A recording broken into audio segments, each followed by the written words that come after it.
¿Qué me dan por esto? Miren. Bueno, esto no. Pero también les puedo traer esto, según yo es exclusivo.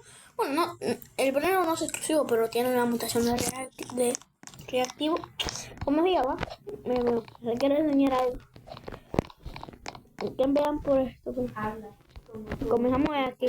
Que me vean por esto y por esto. Que me vean por esto. Que me dan por estos tres. Que me dan por el mariachi corazones. Y por los burritos y bola de peluche. Que me dan por estos tres.